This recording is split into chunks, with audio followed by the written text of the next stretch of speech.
Show. With your old friends Zazu Pitts, Andy Devine, Cliff Arquette, Jim Backus, music by Opie Case, and starring Lum and Abner.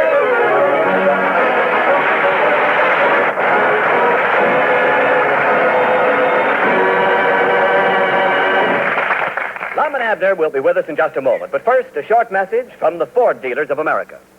Owners everywhere are talking about the economy of the 50 Ford. Listen to what Mr. Jacob N. Wade of Lyndhurst, Virginia, one of over 420,000 delighted owners, said about his new Ford. In these days, when the cost of everything is up, it's certainly great to own a 50 Ford. For I found that my new Ford V8 gives me everything I'd expect to find in an expensive car for amazingly little money. And in addition to being a low-cost car to buy, I find my Ford is mighty economical to own. I get 20 miles to a gallon and spend very little for upkeep. My money sure goes a lot further since I've owned a 50 Ford. Yes, Ford owners everywhere are finding out about the economy of the great new Ford. They're saving real money now because of Ford's low price. And they'll be saving real money for years to come because of Ford's low operating and maintenance costs. But see for yourself. Tomorrow, stop by your neighborhood Ford dealers. Get the facts on Ford economy. Then take the wheel and test drive the big new Ford.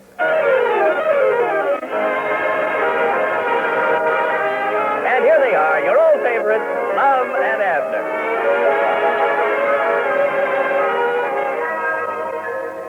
Abner, will you come over here and help me put this sign on the door? Why, sure, Lum. Just hold this nail in place while I whack it with a hammer. Lum, suppose you hold a nail in place while I whack it with a hammer. You think I'm crazy? The trouble here is we're suffering from an oversupply of whackers. Have you ever seen me hit anybody on the thumb with a hammer? Yes. Last summer when Opie Cates helped you put up the screen. That was just a little tap. Tap!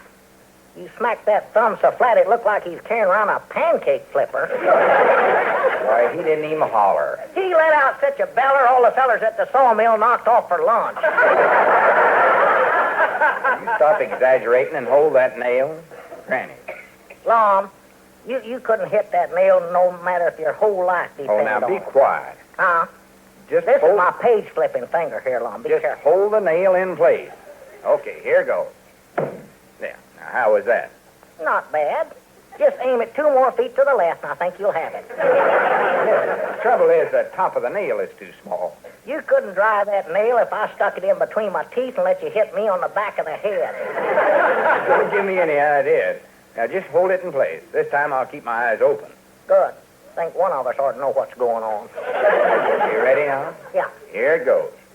Oh, you idiot. Why don't you watch what you're doing? Abner Peabody, I didn't even touch that hand. I know you didn't. You got the one I had in my pocket. Never mind. I'll just set the sign in the window. Yeah, set it there to look better. Hey, wait a minute. Store for sale. Yeah. I decided we better sell this place, Abner, and move to a new location. Now, wait just a minute, Lum. We ain't moving. Oh, yes, we are. Oh, no, we ain't. Oh, yes, we are. Oh, no, we ain't. Oh, no, we ain't. Oh, yes, we are. I know you'd listen to reason. Now, start packing. Now, wait, Lum. We've been in this location for 40 years. I don't see no sense in moving just when folks is beginning to know where we're at. Well, 40 years ago, this was all right. We was in the heart of town then. But the heart is moved. We ain't in it no more. What if we ain't in the heart of town? Where are we? Well, I don't know, but the way business has been lately, I got a pretty good idea. I still don't think we ought to move. We've got to. This street is dead. All the traffic is now 2 blocks over on the state highway. What state highway? The 4-lane super speed highway they put through in 1923. They did? Kitty sakes, Abner, didn't you know that? Lum, I got more to do than go around looking for state highways. Besides, you're the one that's always bringing in the news. Why didn't you tell me about it? Just found out about it yesterday myself. Well, I still say this location is good enough for me. Abner, don't you understand that things are changing? The town's been moving east. It has? Why, sure. Didn't it like it over here? The town has moved east, and we ain't moved with it. Well, how could we? We didn't know it was going anywhere. Look, Abner, I ain't got time to explain this to you. We've got to get out and look for a good location. Now, come on. Hey, well, wait now, Lum. I better lock up the cash drawer first. No, don't bother. Maybe somebody will feel sorry for us and leave something in it. Come on, let's go.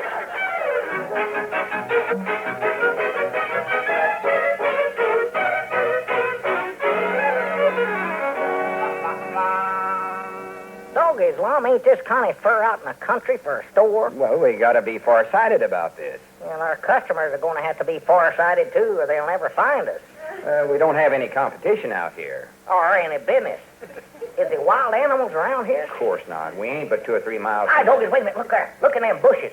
A hippopotamus, Lum. A rhinoceros. Abner, get down. I can't hold you in my arms like this. Doggies, a talking rhinoceros. Hiya, fellers. Oh, my goodness, that's Andy Devine. Hey, if you saw a bunch of little kids any place, I've organized a Cub Scout pack, and I can't find them nowhere. Oh, my goodness. Are they lost? No, I am. Well, the town's just over that hill there, Andy, but ain't you worried about them young'uns rounding around the loose? Oh, I don't think they'll do much damage. Well, you better get back to them. Yeah, all right. Hey, and say, if you see Miss Pitts in town, tell her we're going to have a membership meeting in the church basement late this afternoon. Miss Pitt. Is she joining the Cub Scouts? Yeah, she's agreed to be our den mother. Miss Pitt, a mother? Doggies, how come her to take up scout work? Well, she said she wanted to learn all that stuff. Knot tying. Yeah, I know who she's got in mind for that. Woodcraft and trailing wild game. Well, she's way ahead of them on that last one. She just about had Lum treed 3 or 4 times. Yeah, she's beginning to make me nervous. Wish she'd stop going around singing that wild goose cry. Say, would you fellas help me round up them young'uns? Well, we'd like to, Andy, but we're out looking for a new location for the store. Have you saw any good-looking property? That's cheap. Well, I think there's a new subdivision going in just east of town near the river. I seen them planting a lot of trees there. Goodness, that's right where we want to be. Who's in charge of it, do you know? Yeah, now he's putting in a little office across from my barber shop. Now, I believe his name is F.W. Randolph. Randolph. Hey, that sounds familiar. Abner, do you recollect anybody by that name? Is he a tall, good-looking feller married to a woman named Agnes that run off with a paper hanger with 8 kids in Milwaukee? No. Just a shot in the dark. Well, come on. We don't care who he is. Let's get over there and start talking business.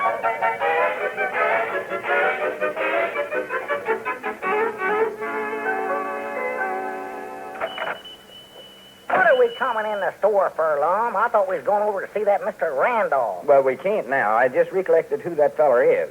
Frank W. Randolph's an old friend of mine. Well, that's good, ain't it? No, it ain't. Frank Randolph used to spend 3/4 of his time studying up ways to gyp me. Well, One time he sold me a half interest in an avocado factory. avocado factory? Yes. Was you dumb? They don't even make them things anymore, do they?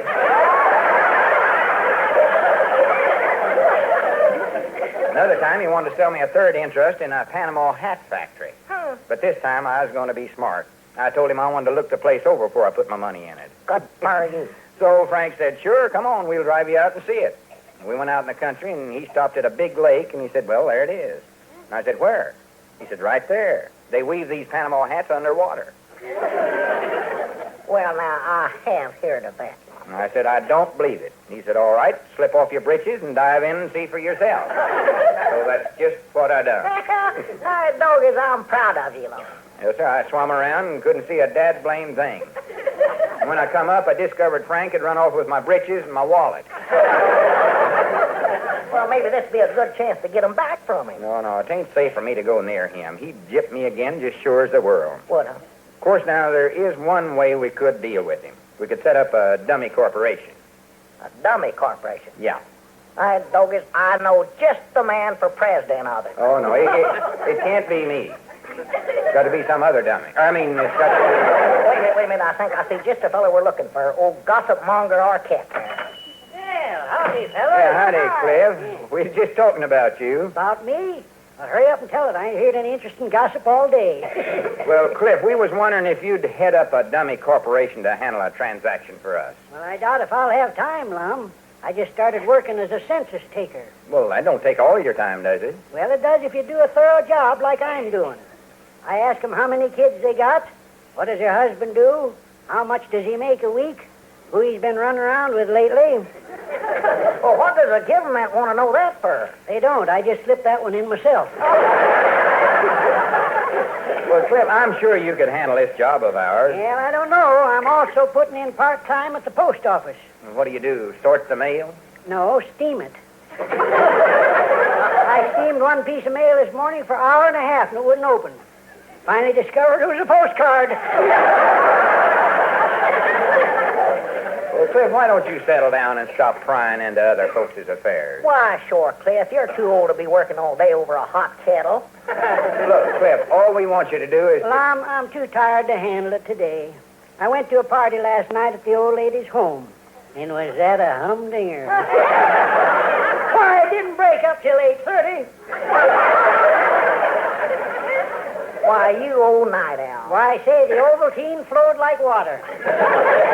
Maud Toops got so loaded, somebody had to drive her wheelchair. Oh, my face. And as for Luella Athelberry, well, I'm not talking. That's a relief. Now, what about Luella? Well, sir, I don't like to brag, but did she make a play for me? She did. First she winked at me, then I winked back. She winked at me again, I winked back. Oh, you was clicking. Yeah. She winked, I winked. Yeah? Then what happened? Nothing, we was both tuckered out from winking.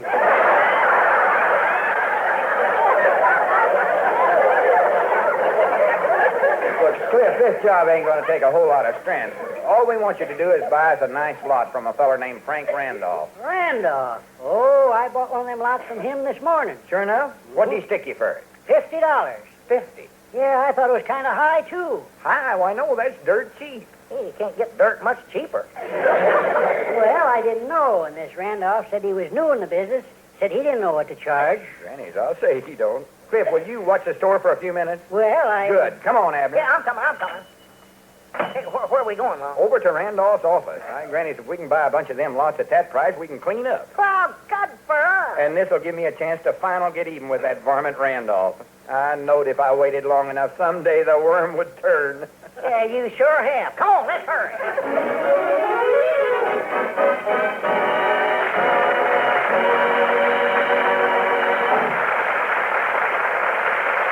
And now a brief message from the Ford dealers of America. There's a new driving thrill awaiting you at your neighborhood Ford dealers. For you're invited to take the wheel of the big new Ford and test drive it in your own way. Yes, friends, your Ford dealer wants you to experience the luxurious comfort and flashing performance of this truly great car. He wants you to see its beauty and to discover its many safety features. And most of all, he wants you to get the facts about the economy of the new Ford. You'll find that it's low in first costs and high in resale value, thrifty on gas and oil, and inexpensive to maintain. So before you buy any car at any price, drop into your nearest Ford dealers and ask to test drive the 1950 Ford. Once you've felt its riding and driving ease, once you've thrilled to its smooth power and solid roadability, once you've checked it for safety and for economy, you'll agree it's the one truly fine car in the low-price field. Make it a point to test drive the big new Ford tomorrow. See anybody in there? Yeah, somebody run the adding machine. Hey, maybe that... no, that's OPK. Opie? Mr. Randolph must have hired him for an office boy. Doggett, just look at him working that machine. Why, he's a regular automat. Now, I hope he ain't adding up all the lots that's been sold so far. There won't be none left. You reckon other folks is buying it? Well, they're bound to at that price. Huh? I'm glad we're good friends of Opie's. He can get us right into Mr. Randolph's office. Come on. Yeah. Say, Opie, we want to see you. Be with you in a second, boy. Yes, sir. I had no idea he knows how to work that thing. He must have been going to night school every day. Say, Opie, could you stop for just a second? Yeah, might as well. That thing's no good. No good. What's the matter with it? I put over $15 nickels in it and ain't hit the jackpot once. Well, that ain't no slot machine. It's an adding machine. It is? No wonder I had such a hard time figuring out where to put the nickels. Didn't you see them little numbers you was printing up there? Sure, but I thought that was just my score. Well, look, Opie, we want you to take us in to see Mr. Randolph right away. Oh, I can't do that alone. Yes, you can. Don't friendship mean nothing to you? Who lent you money when you was sick and then come to see you 4 or 5 times every day? Wouldn't hardly let you out of their sight. The Ajax Finance Company. I don't mean that. They got me back on my feet, though. The last time they was there, they took the bed right out from under me. Don't you recollect the time I lent you some money? I sure do. That's why I switched to Ajax. Yeah, your race was getting pretty high. I'm holding his little brother that way. Now, look, Opie, here's a couple of dollars. I told you I wasn't doing business with you no more. This ain't a loan. It's just to make you change your mind about slipping us in to see Mr. Randolph. Well, Lum, maybe we got to get an appointment first. All right, we'll get one. Yeah. Opie, write our name down in that appointment book. That's it on the desk there, ain't it? Well, I guess so. But gosh, are you sure this is all right, Lum? Of course it is. What time can you put us down for? Well, how about 11 o'clock? Good. That time is taken. We've just got to get in there. Here's another dollar. Put our name ahead of everybody else's. Well, all right. Whatever you say. There you are. Well, good. Now can you take us in to see him? Lum, I can't do that. Why not? You work here, don't you? Well, gosh, no. I just come in to play the slot machine. How do you like that? We wasted all that time. And $3. Come on, let's get in there. Yeah. Yes? What is it? Oh, my goodness, Miss Pitts. Dog, is you working here, too? No, I'm just waiting for Mr. Randolph to come in. Why, was you aiming on talking business with him? If nothing more interesting develops, yes.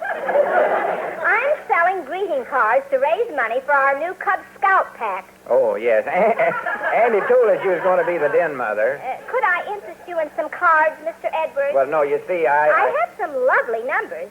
Now, here's a beautiful graduation day card. I'd rather not hear it. You're leaving school today, my son. A reward for your endurance. You'll soon be eligible now to draw your unemployment insurance. Oh, that's sweet. Here's a very sentimental one for May Day. Hey, have you got one in there for Groundhog's Day? There's a little groundhog over by my place. I'd like to get him something. Well, now, please listen to this one. Upon your Miss door, Pitts, if you don't mind, please. No, I don't mind. Upon your door, I hang a basket of heliotrope and heather. I hang it on hope someday we'll hang one on together. Oh, that's nice. I don't understand it, but it's awful sweet. I have a lovely anniversary card that starts out, "Oh, husband dear, I've looked for you the whole wide world over." Well, don't read it to me. Oh, dear, I must have lost that husband one someplace. I better go look for it. Yeah, do that. And if you find it, make a carbon copy of it and then throw both of them away, please. Well, I'll find it, and I'll be back. Goodbye. Goodness, how am I ever going to get that woman to stop thinking marriage is so wonderful? Marry her. That'll do it quicker than anything I know of.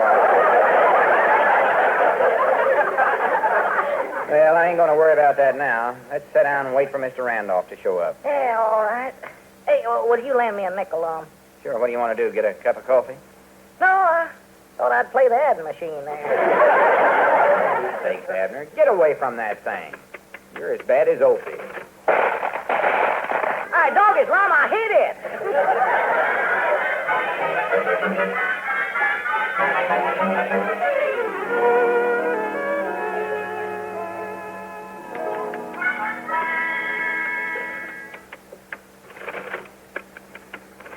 Dad, blame it. All right, you've lost all your winnings. Now will you quit? Lum, if you'll just lend me one more... No. Wait a minute, there he comes. Huh? That's old Frank Randolph, all right. Oh, howdy, gentlemen. Sorry if I've kept you waiting. Well, for Pete's sake, look who's here.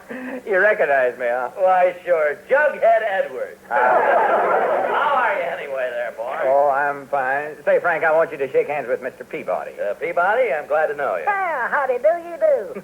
I'm Jughead's partner. Well, sit down, Lum, and tell me all about yourself. Well, we can't stay long, Frank. I just come over to see about buying a lot or two from you. Well, I'll be glad to sell you one. It's a good idea to buy now because I suspect after a while they might go up a little. Yeah, a little maybe. Yeah. I was wondering, Frank, if I could get a whole bunch of them lots. A whole bunch? Oh, I wouldn't let you do that, Lum. I know you're just trying to help me out. But I insist, Frank. What are old friends for if it ain't to do 'em now, or do 'em a good turn, that is? Yeah, there ain't nobody Lum would rather give the business to than an old friend. Well, you'd just be throwing your money away, Lum. Well, see, I'm trying to get shut of some of it so as I can get into a lower tax bracket. Well, if you get any lower, the Internal Revenue Department's going to have to dredge for you. Be quiet, Em. Well, Lum, now the general rule in a deal like this is to sell only one lot to a person. Oh? Now, of course, now it'd be different if you were married and had several children. Then I could sell you a lot for each member of your family and, wait a minute. Are you married, Lum? Well, to be honest, Oh, excuse me, but I found it. Oh, husband dear, I've looked for you. Husband, dear. Why, Lum, you old rascal. Well, just a minute here. Golly, I'm glad to meet you, Mrs. Edwards. Let me just shake your hand. All right, but don't shake me too hard. I don't want to wake up. Old Lum never said a word about this. He never even mentioned the subject of marriage. You have no idea how he avoids that subject. By golly, I'd love to have been at your wedding. So would I. Yes, sir, that's one event I'm certainly sorry that I missed out on. Well, we'd be glad to run through it again for you. we would not. Say, I've got a little camera here, and I'd like to get a snapshot of you two. Stand close together. Put your arms around each other. Lum, you heard what the man said. Come on, let's have a big hug. Yes, sir. Oh, now look what you done. You broke my cigars. Hold still. I got it. Good. Now I reckon you can sell me 2 of them lots. Oh, sure. Tell me, how many children do you have? None. 6. What'd you say? None. 6. That makes 12 altogether, don't it?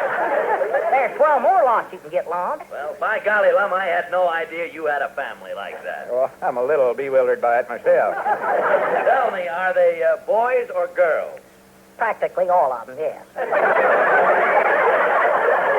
I'd sure love to see some of the little tykes. Say, Lum, I'm looking for Miss... Oh, there you are, Mother. Mother! You certainly grow them big out here, Lum. Yeah, he's a big, healthy boy, all right. They spike his pablum with Vigoro.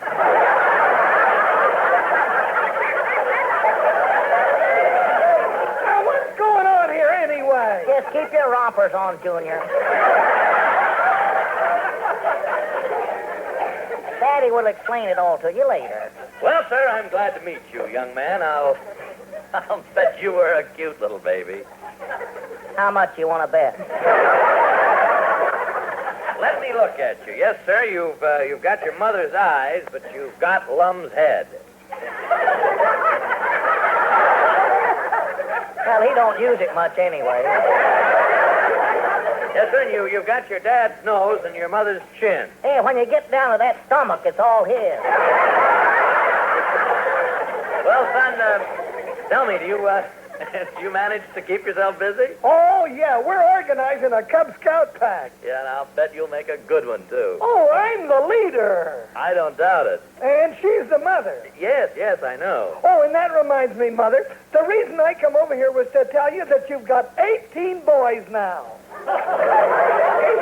Well, I thought it was 12. I thought it was 17. No, we counted them again, and there's 18. Well, they're kind of hard to keep track of, especially since we got that new vacuum cleaner. I'd like to get a picture of you three together. I'd like to get one with Sonny sitting on his parents' lap. It's easier to get one with the parents sitting on Sonny's lap. Now, Lum, you stand right behind Sonny, and... No, I can't see you there. No, you stand in front of him and have your wife there stand beside you. Shall we do that hugging one again? Now, wait a minute. Lum, did he say your wife? Yes, Sonny. Holy smoke, did you two finally get married? Junior, you better run on to that scout meeting, and Mother, you go with him. Well, all right. Oh, goodbye, Mr. Edwards. I enjoyed every minute of our marriage. That's a great little woman you've got there, Lum. Yes, sir, there's nothing like a family. Sure, nothing like that. How many lots does that entitle me to? Well, it's 18 children. Let me see. And you and the missus, that makes 20. That's $50 apiece. That'll come to $1,000. Great. Well, let's see. Abner, No. I was just going to ask you to hand me that pen so as I can make out a check. Oh, well, that's it. Here you are. All I want you to do is sign it. I'll pay you back out of my profit. Sign right here. All right. A-B. How do you spell? Oh, yeah, I'll recollect. Yeah. There you are, mister. Well, that's fine. And here's the receipt for the lot. Sure was good seeing you again. Drop in any time. Oh, I will. So long, Frank. Come on, Abner. We sure put that over, huh? We sure did, Jughead. Finally got even with that varmint after all these years. Have you got that receipt there? Yeah, I was just reading it here. Oh, I tell you, I was shaking in my boots, scared something would happen. Feared he's going to catch on any minute. How about you? I died 20 deaths in there. Well, you're all set for every one of them, too. Just look at this receipt. Huh? You just bought yourself 20 of the choicest lots in the new Pine Ridge Cemetery.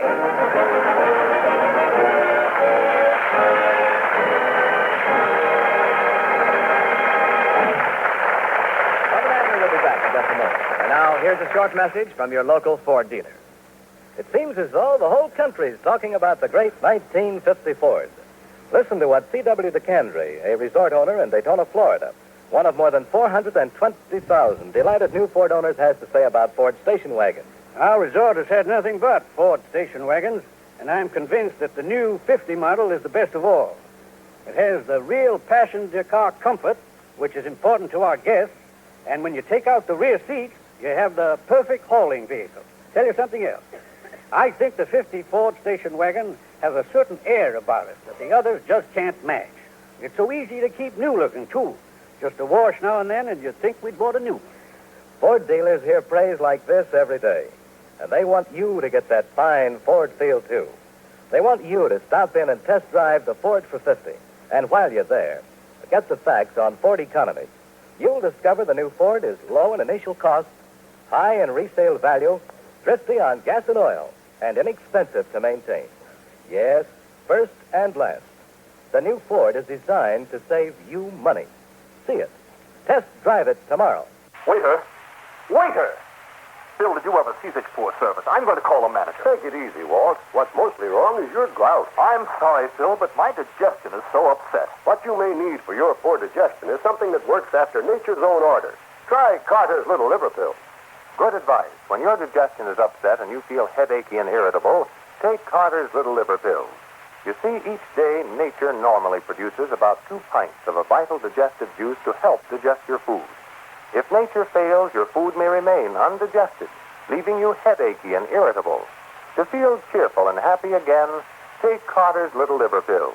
They increase the flow of this vital digestive juice quickly, often in as little as 30 minutes, and you're on the road to feeling better. Don't depend on artificial aids to counteract indigestion when Carter's Little Liver Pills aid digestion after nature's own order. Take Carter's Little Liver Pills as directed. Get them at any drugstore, only 25 cents.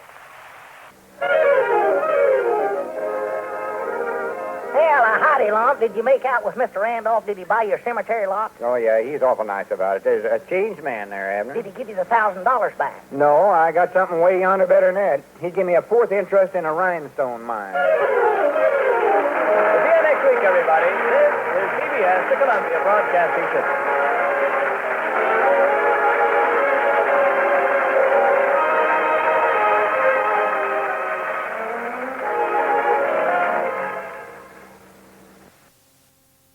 Present their special educational feature, It Pays to Be Ignorant, presided over by that famous scholar, historian, and panhandler, a member of the team of Howard and Shelton, Tom Howard. Thank you. Thank you, Bruce Elliott, and good evening, ladies and gentlemen. Well, here we are with that quiz program, which makes everybody connected with it look silly. With a board of experts who are so dumb, they think an atomizer is a person who hoards atoms. There are many things I really enjoy doing, but instead I find myself faced with the gruesome task of introducing these 3 morons to you. First, we have the celebrated author, Mr. Harry McNaughton, who has just written a condensed version of the book, The Rise and Fall of the Roman Empire, entitled Kerplunk. But here he is, Mr. Harry McNaughton. Mr. McNaughton.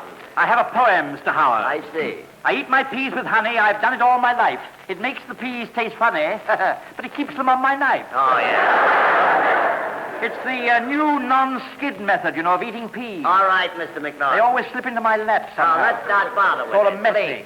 You've never heard of an instrument called the fork, did you? Let's get on with the program. Next, we have a woman who is so big, uses the corporation form to pay her income tax. A woman whose face looks as if she'd been on a sightseeing tour through a meat grinder, Miss Lulu McConnell. Miss McConnell, ladies and gentlemen. I hope we get through on time tonight, Mr. Howard. I have an appointment to see my doctor. Oh, you're not feeling well? Well, you remember a year ago when I had rheumatism so bad? Yeah. Well, this doctor cured me. I see. So your rheumatism is back again? Oh, no. No. No, but he told me to keep away from the dampness. I see. So I want to find out if it's all right to take a bath. After take a... My word. After a year.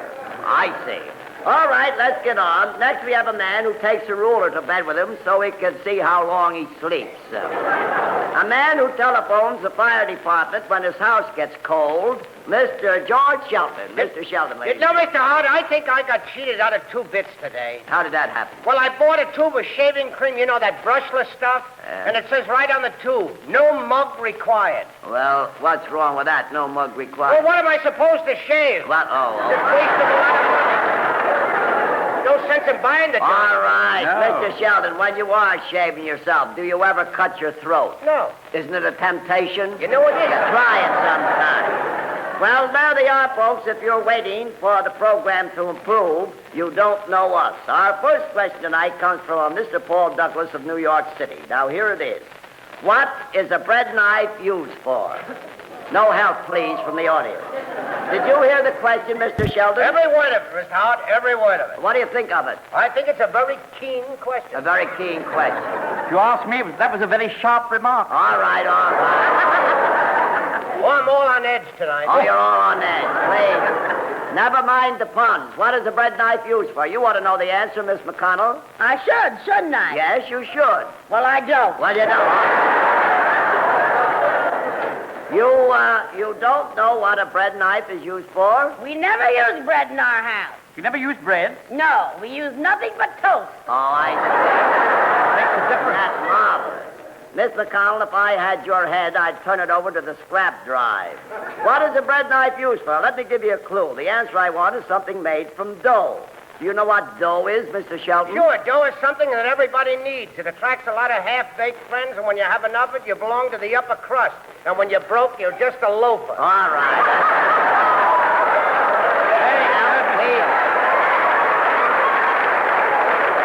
Please. That is not the answer I want. Miss McNaughton, do you know what I'm talking about? No, I do not. If you don't know what you're talking about, I don't see how you expect me to know. But wait a minute.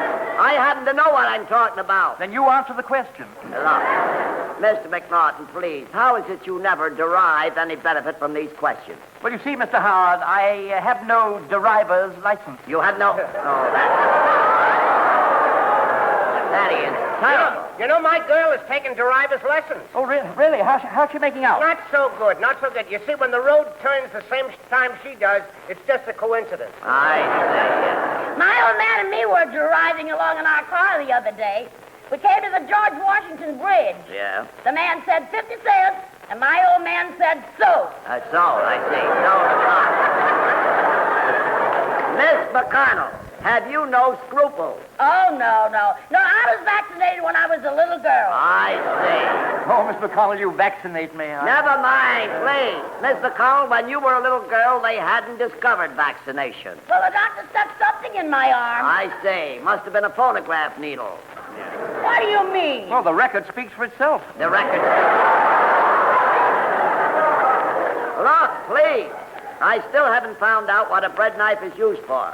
Miss McNaughton, does your wife have a bread knife? Oh, rather, yes, Mr. Howard. She has a beautiful bread knife. Well, what does she use it for? To chase me out of the kitchen. You mean your wife hits you with a bread knife? Oh, no. She never hits me with it. She just throws it at me. I see. Throws a bread knife at you? For what reason? What's her aim? Sometimes it's pretty good. Yeah, you know, I feel like a dartboard. Do any of you know what a knife is? Oh, sure. I know what a knife is, Mr. Howard. Good. What do you use a knife for? To eat my mashed potatoes with. I see. Don't you use a fork? Sure. What do you use the fork for? To pick my teeth. To pick your teeth. Did you ever read Emily Post? Never mind Emily Post. I think that's enough. Suppose we send Mr. Douglas $4.04 for his question. Yes, sir, Mr. Howard. I slice off $4.04 and send the dough to Mr. Paul Douglas. I see. You're using puns, too. Tell him the bread knife is used to cut bread with. Thank you.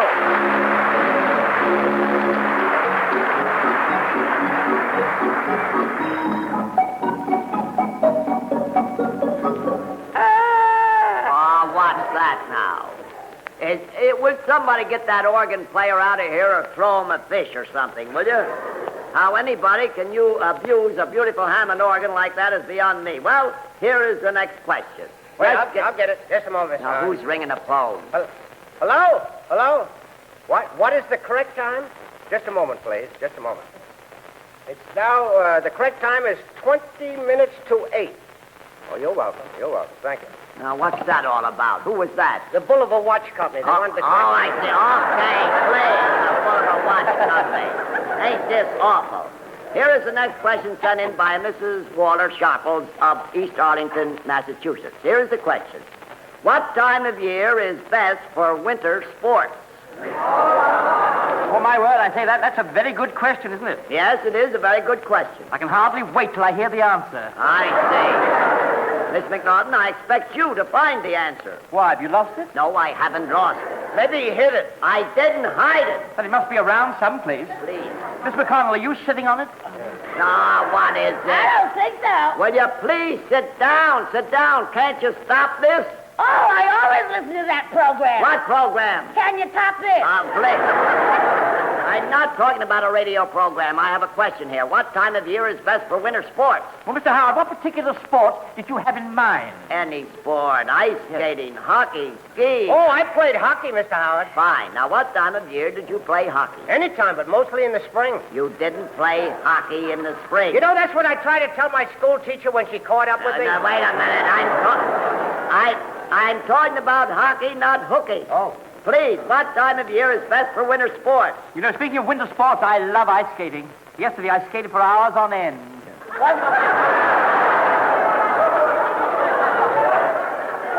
Was it painful? No, I always carry a pillow with me. You know, I saw the ice show at Madison Square Garden. Boy, could they skate. One girl skated with 1 foot up in the air. So what? When I skate, I have 2 feet in the air. Beautiful sight. Beautiful sight. Will you cut it out, please? You know, I was over at the ice rink at Radio City the other day practicing. I tried for 2 hours to make a fancy figure. Oh, what happened? She slapped my face. Oh, I see, yes. Mr. Shelton, do you like to skate? Oh, yeah, but the last time I skated, I took an awful fall. Did the people laugh? No, but the ice made some funny cracks. All right, Mr. Sheldon. Mr. Sheldon, the half-wit must have given you a piece of his mind. Yeah, and you're not going to get it back either. All right. Very good. Mr. Collins, do you know anything about winter sports? No. In my day, the ladies didn't go in for winter sports. Uh-huh. The girls of the day are muscle-bound. Yeah, and the girls in your day were bustle-bound. Another crack like that, and I'm liable to throw you a dirty look. Well, you better keep it on you. It looks good. Let's get on there. The question is still unanswered. What season of the year is best for winter sports? You know, I took a trip up to the mountains last week to do a little skiing. But after the first hour, I gave it up. No ambition? No snow. No snow. I remember the first and the last time I went skiing. You know, I took one of those big jumps like, well, when I landed, one ski went one way and the other ski went the other way. I thought I'd split. You know.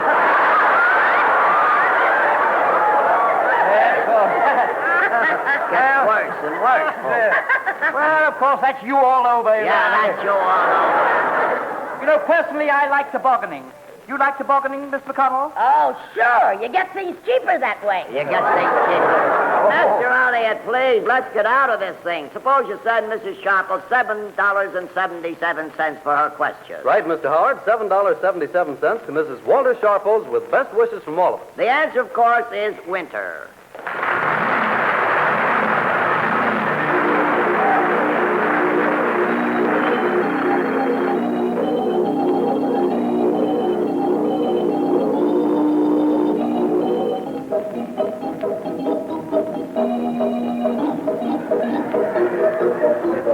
Talk about winter and he plays seashore.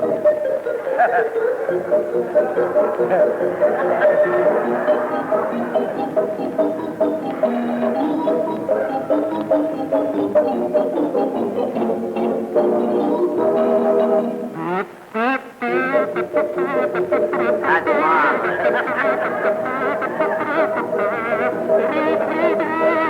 I hope that guy chokes.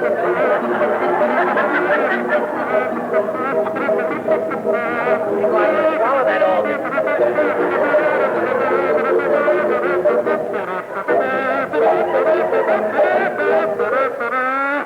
Oh, that's not. Boy, whoever gave that guy a union card ought to go out and shoot himself. I wonder what that was called. Oh, that was Schubert's Unfinished Symphony. Oh, it was. Well, if it sounded like that, I don't blame him for not finishing it. Well, folks, that brings us up to the part of the program where we ask the studio audience to take part. We have invited two members up here on the stage. They can ask the experts a question. If they get the correct answer, we give them the deed to Fort Knox. If they stump the experts, we always manage to scrape up a few pennies for them. So who is our first contestant, Mr. Elliott? Mr. Howard, I'd like you to meet Corporal Gene Glick of the Army. Oh, how do you do, Mr. Glick? How do you do, Corporal Glick? We're very glad to have you with us. Would you mind telling us just a little about yourself, such as where is your hometown, please? Plainfield, New Jersey. Oh, Plainfield, New Jersey. Well, taste me in the mouth and call me toothbrush. Yes. You know, I used to work in that town. Yeah, I was an umpire in a union. And a union? Umpire for a labor union? Yeah, I used to call strikes. You used to...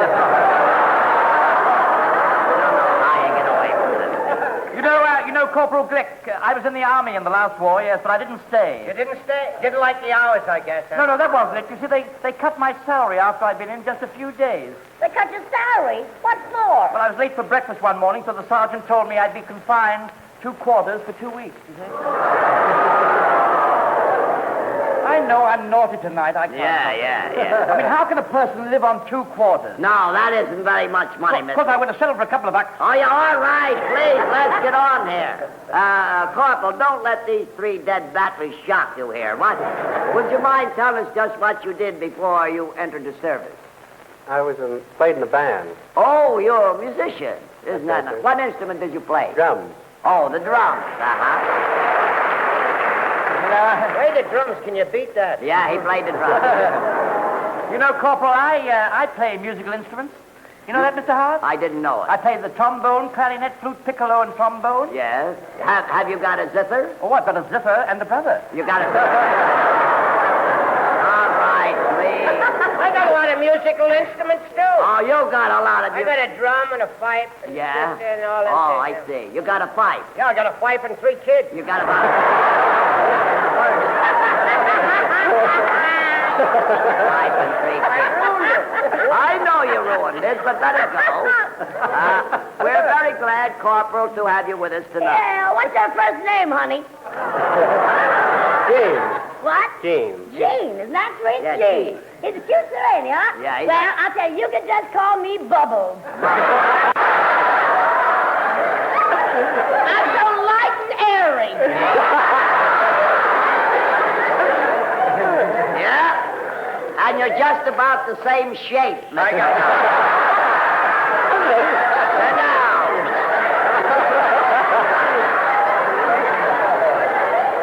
Corporal, would you mind reaching into the dunce cap there and picking out a question for us? And would you mind reading it? That is, just read the question. Just read it. Help me, Mr. Who is the principal character in the opera Carmen? I see. Who is the principal character in the opera Carmen? Now, there's a question on music for you. You like music, don't you, Miss McConnell? Oh, yes, I'm very musical. Yeah. Did you know that I had a chance to sing in the voice of the turtle? Really? Voice of the turtle. I say that's very interesting, you know. What part were you going to play, Miss McConnell? The turtle. Oh. Well, I'd say that's very good casting. You know. Imagine. Turtle. That's a frog in an armored car, isn't it? Yeah, they use their necks for sweaters. You got it. Oh, turtleneck sweaters. All right, don't let it Can't pull the wool over his eyes. No. The question is about Carmen. Did you ever see Carmen, Mr. McNaughton? Oh, did I? Rather, yes. Wonderful you did? production. Wonderful production. Oh, I'm glad you saw it. Then perhaps you can name the leading character in it. Now, let me see. Leading character. Don't tell me. Oh, no, I won't. Don't rush me now. Let's see. It was a girl. That's right. Now, what was her name? Let me give you a hint. The Yes. principal characters in Romeo and Juliet were Romeo and Juliet. Now, what is the principal character in Carmen? I think you're wrong there, Mr. Howard. If I remember correctly, there's no Romeo and Juliet in Carmen. I didn't say there was. Sounds to me like you said Romeo and Juliet. Yes. No, please. I love Romeo and Juliet. I always call my old man Romeo. Why? Because he's so romantic? No, because when he takes me to a theater, he always buys seats in the balcony. I see. I prefer Hamlet myself. You like Hamlet? Yes, to be or not to be, that is the question. No, you're wrong, Mr. McNaughton. That is not the question. No? The question is, what part does Romeo and Juliet play in the opera Carmen? I listen. Oh, yeah, you listen, yeah. Look, the question is, what is the name of the principal character in the opera Carmen? No, Mr. McNaughton said to be or not to be was the question. To be or not to be what? Look a minute, I please. didn't say to be or not to be was the question. Well, who said it? Somebody said it. Hamlet said it. It was Hamlet's question. Well, send him $5 and let's get on with the program. The question has nothing to do with Hamlet. It's about the opera Carmen. Hamlet is Shakespeare. Hamlet is Shakespeare. When did he change his name? When he got married. Hamlet didn't get married. He did it. Well, then why does he hang around Juliet's balcony all the time? You know, Mr. Howard, I played in Romeo and Juliet. Oh, really, Miss McConnell? Did you have a nice balcony?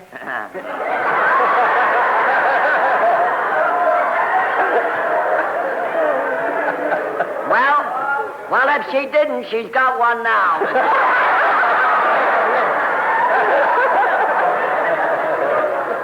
Look, let's get back. There is no question about Juliet's balcony. The question is about the opera Carmen. That's a musical question, ain't it? I'm glad you're paying attention. That's right. Yeah, you know, I'm taking up music as a career. You are? I'm forging ahead. You're forging ahead. Yep. If you get time, forge one for yourself, will you, Mr. The question is still about opera. You know, I went to the opera last week, but I left after the first act. Oh, really? Why? Didn't you like it? Oh, I loved it. But set in the program. Second act the same as Act 1. Why waste time? Yeah, why? It gets so monotonous. Yes. No, You know, I'm taking a lady to the theater tomorrow night. We're going to sit in the balcony, yes, all by ourselves. You're going to sit in the balcony, or you mean you bought the entire balcony? Precisely, Mr. Howard. The sign outside said, entire balcony, $1.10, so I bought it. Very cheap. Got it very cheap? Yes, you did. Sadie Wright and me went to see a show last week, but we couldn't get seats. It was so crowded. Well, couldn't you get standing room? Yeah, but not together. Not together. All right, please. There must be an easier way to make a living here, please. Well, we're going to the theater 2 weeks from next Wednesday to see the second act of a play. What was the matter with the first act? Oh, we saw that last Wednesday. You- So we got to go back 2 weeks from next Wednesday and see the second act. Say, wait a minute. What are you talking about? Well, it said on the program, second act, 3 weeks later. 3 weeks later.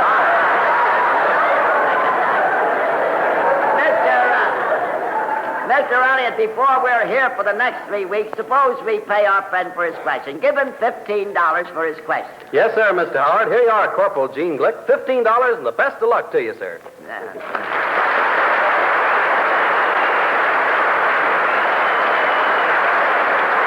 The principal character in the opera Carmen is, of course, Carmen. Let me start. Anything can happen, Mr. Shelton.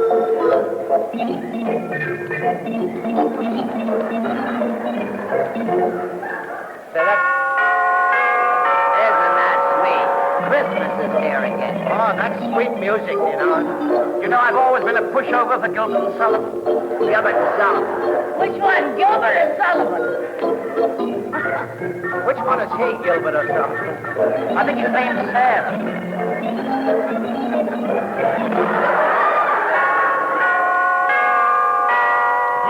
That must be 6 o'clock or something now.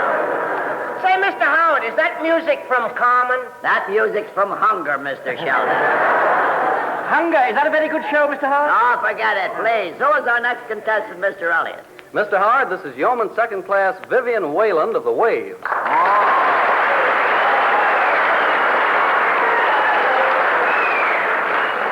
How do you do, Miss Whalen, and welcome to What Pays to Be Ignorant. Would you mind just telling us just the least little bit about yourself? Where would your home be? Would you care to tell us? In Wauwatosa, Wisconsin. Wauwatosa, Wisconsin. I say, you know, that's remarkable, Miss Whalen. I used to go with a young lady in that town. In fact, I almost married her. Yeah. Extraordinary, you know. Her father was a millionaire. Oh, She was an heiress. She was an heiress. Yeah, how'd you make out? Very badly. It was like losing a ball game. No runs, no hits, no heiress.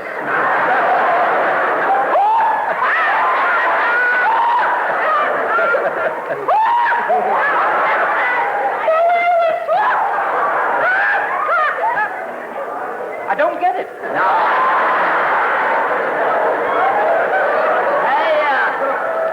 Pay no attention to them, Miss Whalen. Now, why I look at a uniform like that? How would you look in what, Miss Connell? In a uniform like that? A Sherman tank, you would look like. Why is it, Mr. Howard, you're always making cracks about my figure? I'll have you know before I married my old man, I said no to 10 different men. Yeah? What were they selling?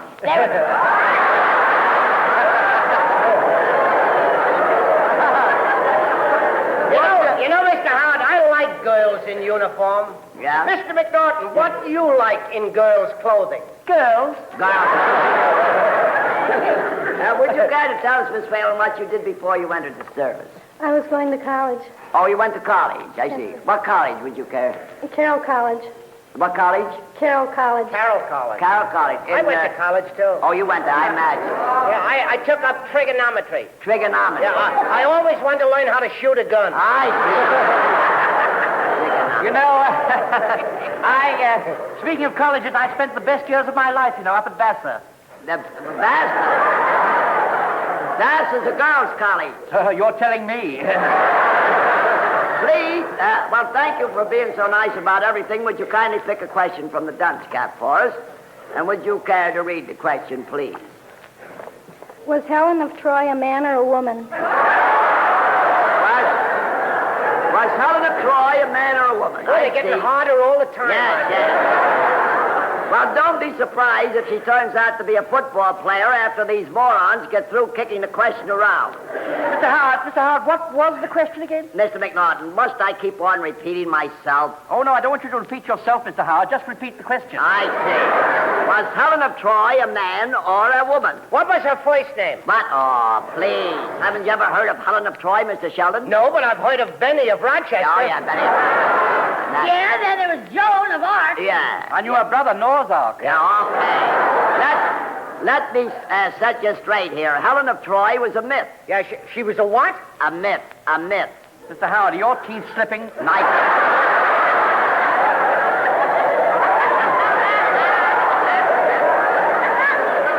Mr. Howard, what did you say she was and leave out the baby talk? I said Helen of Troy was a myth, something that don't exist. You mean you can't see her? You can't see her. Not even by appointment? Now, please. Helen of Troy was nobody. Nobody? Well, what's the idea of asking us if we ever heard of nobody? Now, please, Helen of Troy lived in fiction. So what? I live in Brooklyn. That's it. Hey, what is this? First you say she didn't live, and then you say she did live. It's all very confusing. Please make up your mind, sir. Look, I said she lived in fiction. Well, where is fiction? Look, when I say fiction, I mean Helen of Troy wasn't true. She wasn't true? You mean she had boyfriends? You don't mean fiction, you mean fickle. Look, she lived in the imagination. Oh, she moved. She didn't like fiction. No. Yeah, catty neighbors, maybe, huh? Catty neighbors, yes. Miss McConnell, don't you know what imagination is? Sure. You think you're a comedian. And you think you're alive. That's imagination, too. Look, Helen of Troy just lived between the pages of a book. My word, skinny, wasn't she? Yes. Everything is imagination. A person thinks they have a toothache, that's imagination. You wake up in the morning with a headache, imagination. You say you can't sleep at night? Imagination. Say, Mr. Howard, pardon me for interrupting you, but have you got 2 5s for a 10? What's that got to do with it? All right, here you are, 2 5s. All right, thank you. Look, wait a minute. Where's the $10 bill? What $10 bill? I just gave you 2 $5 bills. What did you give me 2 $5? You didn't give me any $5 bills. Wait a minute. I gave you 2 $5 bills. Imagination, Mr. Howard, imagination. Mr. Elliott, give our charming guest here $15 for a question, and may I add, that's not imagination. Yes, sir, Mr. Howard. It's a pleasure. $15 with our best wishes. Vivian Whalen of the Waves. Thank you a lot for being with us. And thank you a lot for helping us out. Helen of Troy was a woman.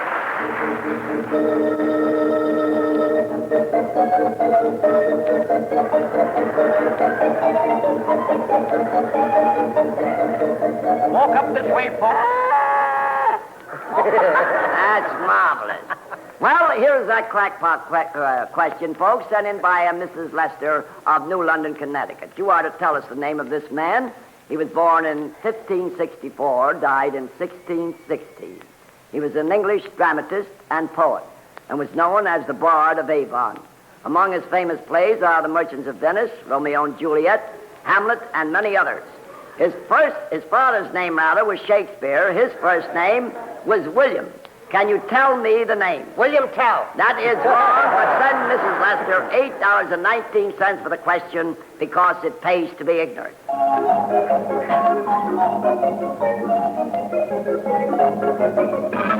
It Pays to be Ignorant was created by Tom Howard and directed by Roger Bauer. It will be heard again next Monday night at 7:30 p.m. Eastern Wartime. This is Tom Howard again saying good night for Harry McNaughton, Lula McConnell, George Shelton. Good night and good nonsense. This is Mutual.